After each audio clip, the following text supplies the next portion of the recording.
Yo, what's going on, everybody? I hope this mic is on. Hey. Hopefully, y'all can hear me. If not, I'm gonna go ahead and start the stream. Make sure to subscribe, hit like. I'm gonna do this Mass Effect 1 stream. Go ahead and finish up a couple of this clips of the mission I just did and some of the Citadel stuff. So this is the first time I actually went through the playthrough on Mass Effect, so the original.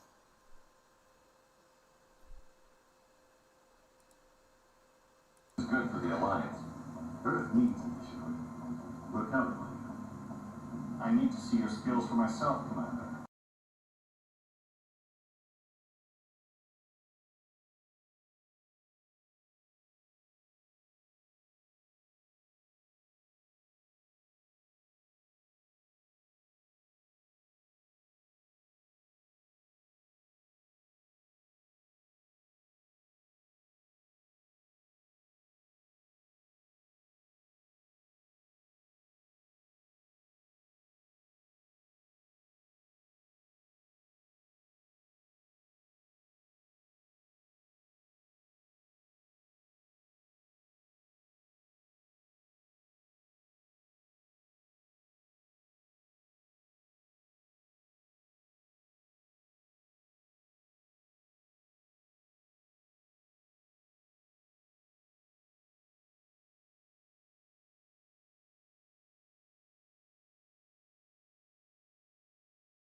The reason why I played that like that, if you guys couldn't see that, was because I was basically just trying to, knowing the future, since I already played Mass Effect 2 and Mass Effect 3, and the Turians were definitely Garrus and his crew. Once I got the, once I basically got the loyalty of Garrus, basically, he brought the Turians on. They had the biggest fleet in the system, so I figured that they definitely would help in any confrontation with the Reapers or with the Collectors in Part 2. So the reason that I kept playing the Renegade choices here is because I want to see the progression of why the Alliance didn't trust the Turians, because I didn't understand that part of the story. This is why I'm playing this over. So just a heads up for everybody. I'm gonna play it.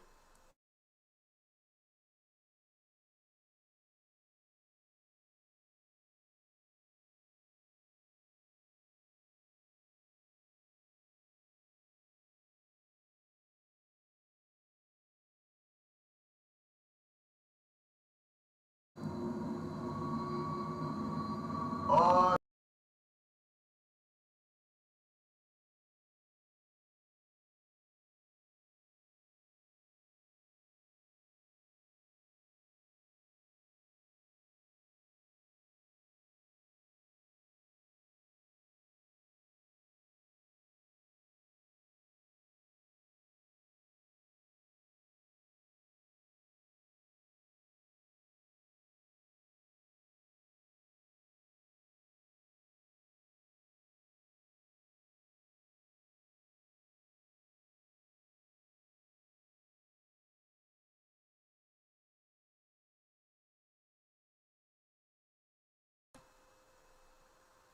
also, just as a quick note, Mass Effect 1 differs from 2 and 3 because the cover system is definitely less responsive. Also, the aiming out of cover is way less responsive.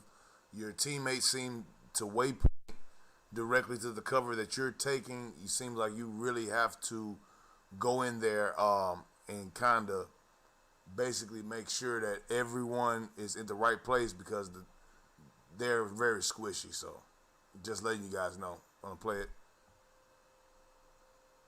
That's the difference between part 2 and part 3 and part 1.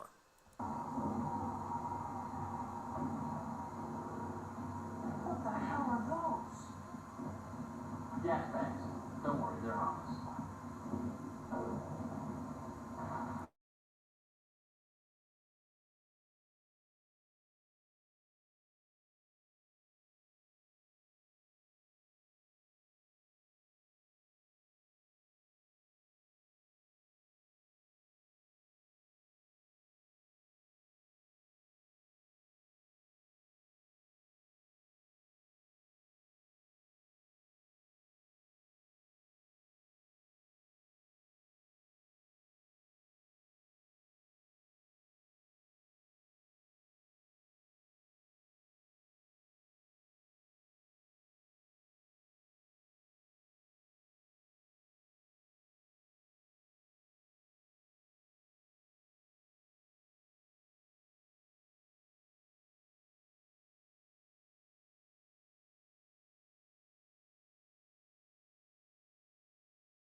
So anyone that's familiar with the Mass Effect series,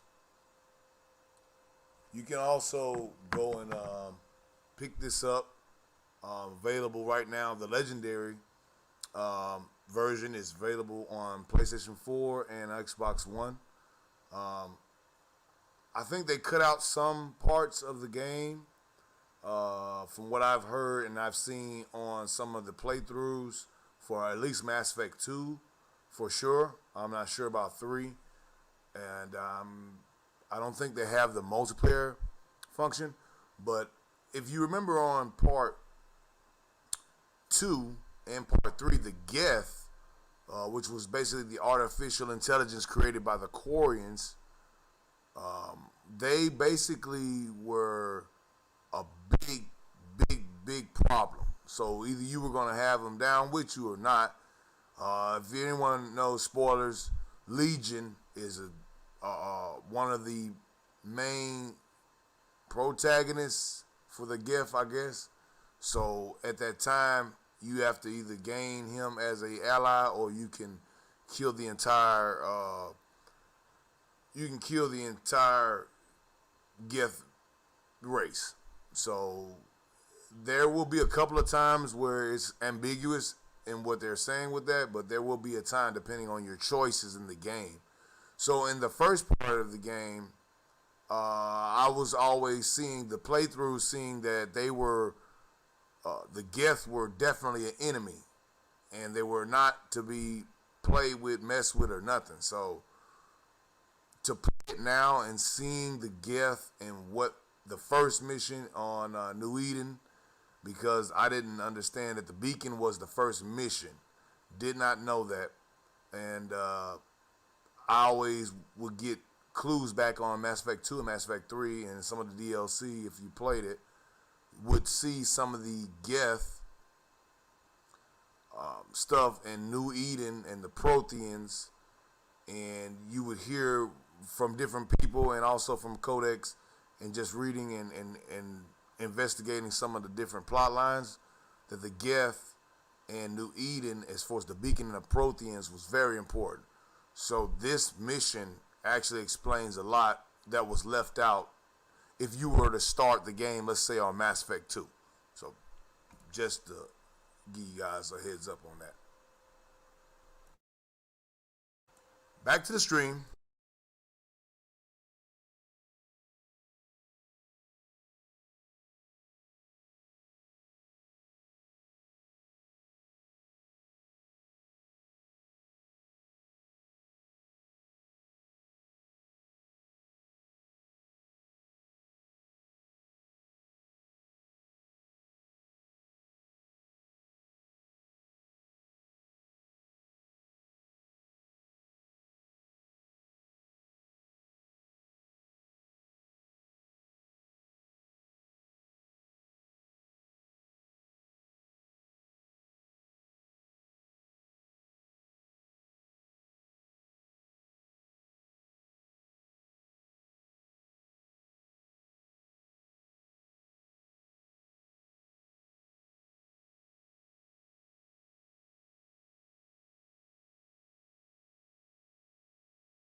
just for you people who don't know, the Turians and the Geth, they don't like each other. No one likes the Geth in this part of the game, and the story and the lore.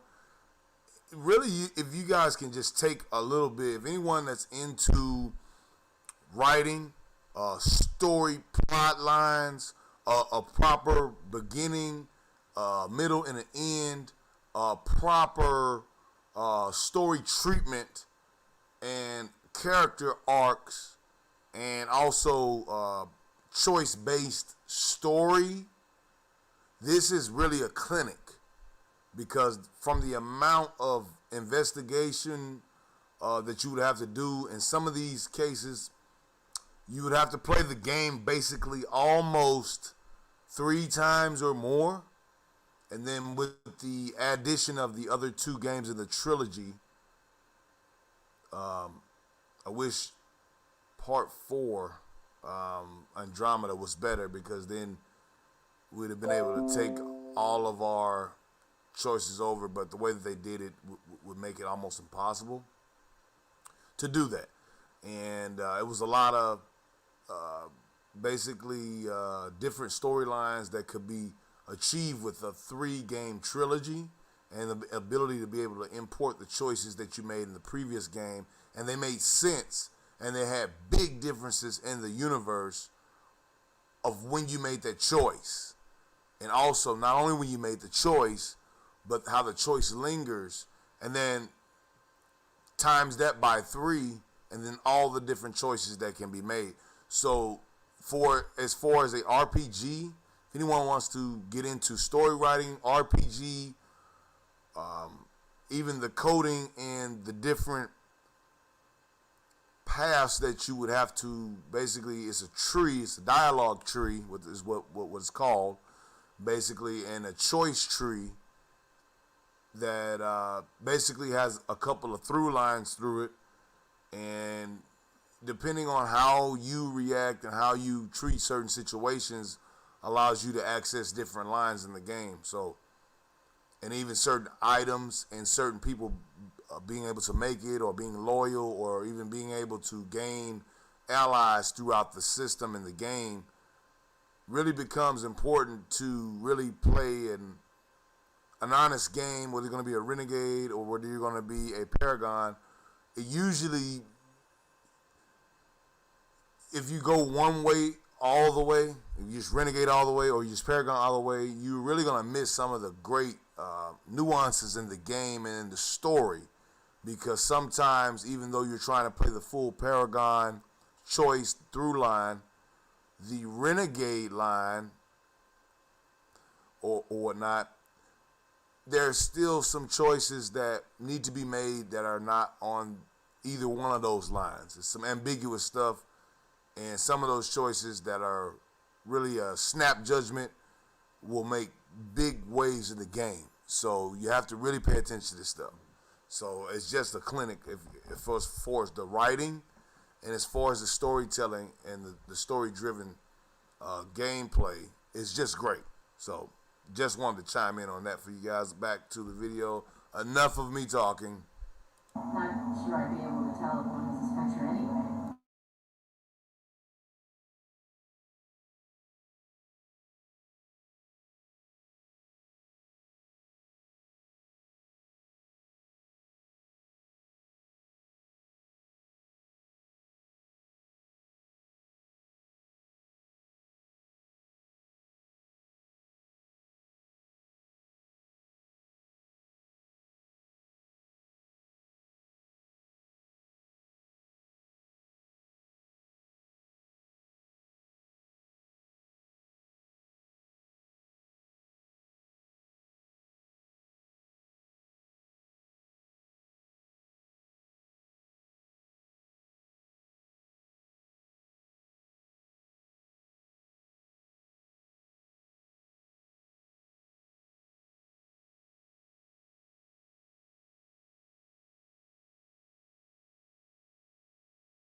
Yeah, I realized that I was going the wrong way.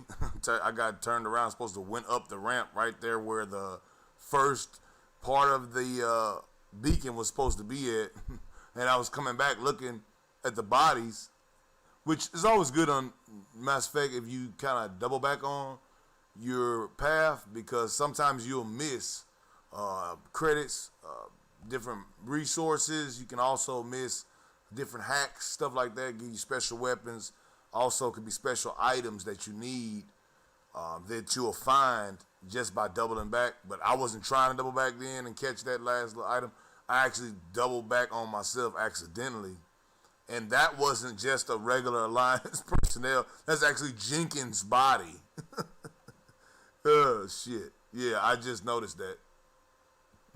Anyway, back to the screen.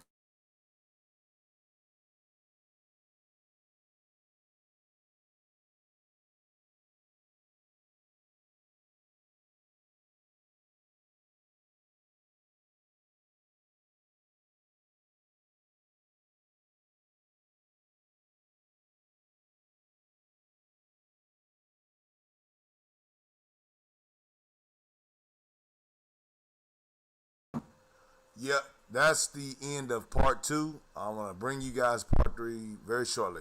Just trying out the live studio. This is really a test, so these videos will get better. I just currently have a problem with my video capture, and I need a cord that I can't seem to find right now, or I'm gonna have to buy another one. So I just did this with a quick cam, so that's why the quality is like that. I'll be back with part three